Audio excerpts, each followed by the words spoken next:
Welcome to Renuka Reddy channel. అందరికీ వరలక్ష్మి వ్రతం శుభాకాంక్షలు. ఈరోజు ద్రాక్షారామ వెళ్ళాము మేము. 5వ వారం అన్నట.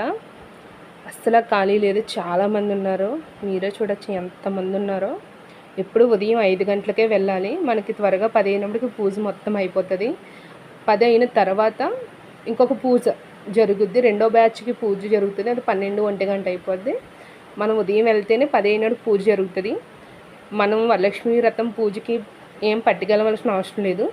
చీర, రూపు, మొత్తం దేవుడి దగ్గర సామాన్లన్నీ వాళ్ళే ఇస్తారు ప్యాక్ చేసి.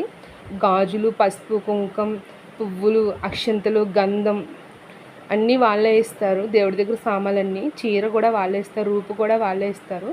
మనం ఇంట్లో కొంచెం పంచపాత్రి, ఆవు పాలు, నూనె, ఒత్తులు ఇలాంటి కొన్ని మనకు కావాల్సినవి పట్టుకెళ్తే సరిపోతుంది. మేము మార్నింగ్ 5 గంటలకు వెళ్ళాము. 10 అయినోడికి కంప్లీట్ అయిపోయింది పూజ అయితే. మాకైతే మాత్రం ఇంకా చాలామంది లైన్లో ఉన్నారు. మరి వాళ్ళ పూజ 12 అవుతుందో 1 గంట అవుతుందో నాకైతే తెలీదు. నేనైతే పూజ అయితే ఇలా చేసుకున్నాను. అమ్మవారిది అన్నీ వాళ్ళే ఇచ్చారు. పొద్దున్నే 5 గంటలకు వెళ్ళిన వాళ్ళకైతే 10 గంటలకు పూజ అయిపోతుంది. చుట్టుపక్కల వాళ్ళు ఎవరైనా సరే ద్రాక్షారామ వరలక్ష్మి పూజకి వెళ్ళినప్పుడు ఎవరైనా సరే మార్నింగ్ 5 గంటలకే వెళ్ళండి, త్వరగా పూజ అవుతుంది. 10, 11 అయినాడు భోజనాలు కూడా అక్కడే పెట్టేస్తారు.